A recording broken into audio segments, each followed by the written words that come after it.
Welcome to Right on the Money, the weekly talk show with interviews you can use to help you maximize your money and optimize your financial future. Before moving forward with any of the ideas discussed on the show, always consult your financial advisor, insurance professional, or tax consultant. Looking for financial help or a second opinion? We can help you in your search. And now, your host of Right on the Money, syndicated financial columnist and money-colored commentator, Steve Savant.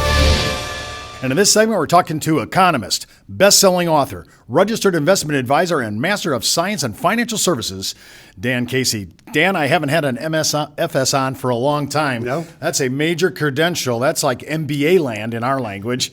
Welcome to the show, and I'm in shock. You have 2 books out. Tell me the titles, and are they on Amazon.com? They're both on Amazon. The first one came out in 2004, and it was after working with a lot of widows, and they'd always tell me, people come over and bring them casseroles. And so they would always, so I named the book Forget the Casserole, just help me deal, heal, and live. So it helps widows step through the process. It's a lot of times their husband was the one handling the finances.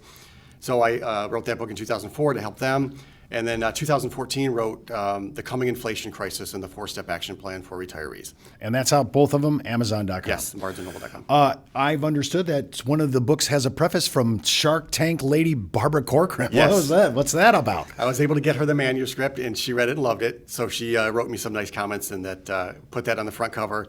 And of course, her help with someone else, a local celebrity, would help me get it on the Amazon bestseller list. I have to tell you, best-selling author.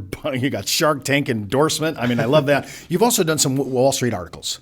Yes. It was actually the first book for widows that the Wall Street Journal columnist wrote me and asked me to contribute to. It was a widow, and they asked 3 retirement specialists to kind of give them a Now, I plan. noticed in your resume, which is a killer pedigree, I have to tell you, but let's talk about the one area that I'm kind of surprised in. You're just not in retirement market. You're kind of in the professional retirement market. Yes.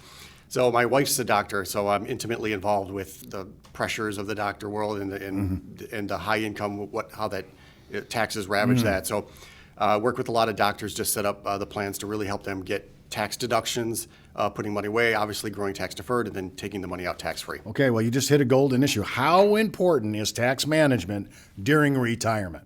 It's everything. You know, when you start getting up in those top tax brackets, you know, the government takes 40%, and then if you die with whatever amount you have, they'll take another in the estate taxes. So it's, you know, it can be as high as 90%.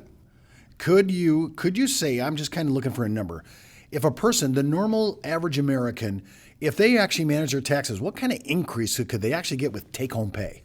Right off the bat, usually when I talk to people, I can save 50% taxes right off the bat.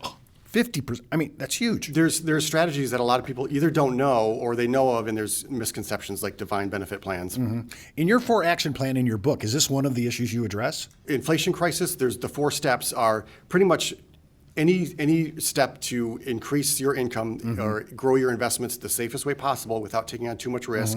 So I cover, you know, the Social Security strategies, you know, growing money tactically without taking any of those market drops. Well, what you just said to me, man, if I could manage my taxes in retirement, that's not a risk issue. I don't even have to worry about my investment on that side of the equation. And so we'll get to that in a moment. But managing taxes, I have to say, many people that come on our show talk a lot about retirement modeling. They have a lot about their strategies and tactical issues, but I don't hear very much about the tax management issue. And I know this is a major vein for you. Yes, taxes are huge. Problem is, like the specialty that I'm in for the defined benefit plans for doctors and professionals, there's just a lot of advisors don't know about them. It's very, very niche-y. If you're working with the CPA, a lot of the times they don't know about it unless, it's their specific niche. So I incorporate the professionals that I need to put together these plans. So you can get 7-figure deductions going into defined benefit plans. And a lot of people aren't aware of that, especially since the Pension Protection Act 2006. You know, we're able to I get my actuaries involved, and we put together a plan that you can get really high deductions. Well, now, see, that's odd because most of America's going defined contribution. You're actually talking defined benefit plan, and I heard you talk about you use in tandem a cash balance plan. Yes, exactly. You combine the two, and the normal defined benefit plan, you're limited to 2.6, 2.7 million, depending on what interest rates are. And it sounds like a lot of money, but you can get there pretty quick. And you exceed it, there's a 50% penalty. So you go to the advanced benefit plan, which is kind of my specialty. You incorporate the 401k, cash balance plans, and there's no limit at all. So it's just a matter of working with the ages of the employees and your key employees and working all that out so you can get I can get million six deductions for my clients, even if you're in your 40s. Sounds so colossal. I mean, I'm just saying, it sounds And like I'm a going on major. the high end, but I mean, I'm looking at a SEP IRA in the mid 50s. You know, you're talking 7-figure deduction. Right. And I that's mean, what wow. they come to me and they say, they say, yeah, I was able to put, $59,000 in my qualified plan. Just $59,000. You realize that you can put a lot more than that, and they often will have no clue. Well, I'm shocked. I mean, because I really thought that defined benefit was kind of on the way out, but it sounds like the professional market is still adopting it and embracing it. Yes, because absolutely. the deductions are so much better. Yes, absolutely. And I can incorporate a 401h plan, which is the tax code that's the same as health savings accounts, but I can put that in a defined benefit plan, and it's for post-retirement health benefits. And depending on what my actuaries come up with, how much you can put in, not only are you deducting the money going in for health insurance, health costs, but it's tax exempt. So all that money coming out is completely tax free. This is totally different than health savings account at the cap rate of $6,550. I mean, this Absolutely. is way different. And it gets even better. So if you don't contribute every year, it carries over. So say you're 55, and I can put $20,000 into this 401h, part of the defined benefit plan. 10 years later, you have this huge deduction that you can put and use it for, health. So you're telling me if I don't do it this year, I could catch up the next year? Yes, it carries forward every year. And if you have a tax dependent, like a parent living with you, you can use it for them too. It's pretty amazing. Sign me up. I mean, wow. Okay, well, that's huge. I mean, I know that we can get on 412 I plans. I know we can get in the 6-figure area, but when you're Yes. talking about 7 figures, doing the combination of defined benefit with a cash balance plan, and Yes. then throwing in the 412H plan for the health. Yes. I'm saying that's huge. I also noticed now you have a potpourri, you have an allocation, you do funds, you do ETFs. I also see you do annuities. Now, usually when I have a big asset allocator like yourself, I usually don't see this on their resume. So talk about that. And it came several years ago just for the sole purpose of being an asset guy and a market guy. We have bonds obviously in every portfolio. Well, annuities are a great replacement for bonds. People love them because of their ability to always go up and never down. The ability that you do have access to it, limited, but you do have access to it. You're in corporate bonds, and you can only sell it if there's a market or depending on what interest rates are doing. I think it adds a whole nother level, and people appreciate it. Especially the guarantees insurance companies. Well, I was looking at this TAMP that actually incorporates annuities, and they're talking about standard deviation on an annuity. They're talking about alpha on an annuity. Right. This is kind of new territory. It really is. The insurance companies are really coming out with some fantastic products for retirement. Now, do you use mostly the annuities for flooring, for just the guaranteed income?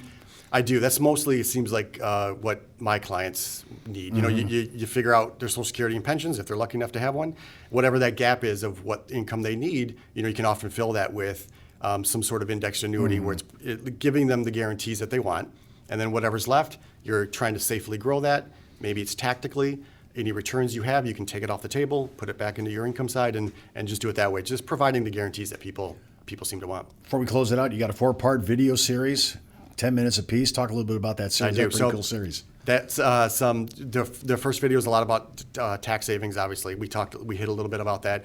Converting money to Roths. Roths have no required minimum distributions, all tax free. You can do that without paying a conversion tax. You can do it with charitable planning, so it's a wash. I talk about long-term care with no premiums, as you're aware. With either life insurance or annuities. I'll talk a little bit about Social Security, what strategies are left after the new law. And then creating your own personal pension plan if you're not self-employed using charitable planning. And those are all on your website? All on my website, all free. Oh, unbelievable. Well, those are really, you have 2 books out, you have 4 videos, you have Wall Street articles, you're one of the most highly credentialed persons I've had on this show, and you're using tactical defined benefit, which, by the way, surprises me because it's in the normal America, everybody's already on the contribution side. Yes. One last thing, do you do much in life insurance? Because I've seen some of that as a legacy issue. Absolutely. Life insurance is big. Just again, as you know, it's a great way to pass money tax-free to your kids, your heirs. And I loved using that cash balance inside, the cash value inside life insurance policies for tax-free income, borrowing it any way I can get tax-free income. So you're using it not only for indemnification, but you're saying you're using it for tax-free income? Tax-free income, and obviously the living benefits. You can have a long-term care rider on it if you don't want to get a standalone policy. A lot of great things with the life insurance that a lot of people aren't aware of. Wow. Well, that's all the time we have for today. I want to thank everyone for watching our show. But before I go, remember what the good Reverend John Wesley once said. Make all you can, give all you can, save all you can. I'm Steve Savant. We'll see you next week right here on Right on the Money. For more information on this week's money topics, just go to our website at www.rightonthemoneyshow.com and follow Steve's daily postings on Facebook, Twitter, and LinkedIn.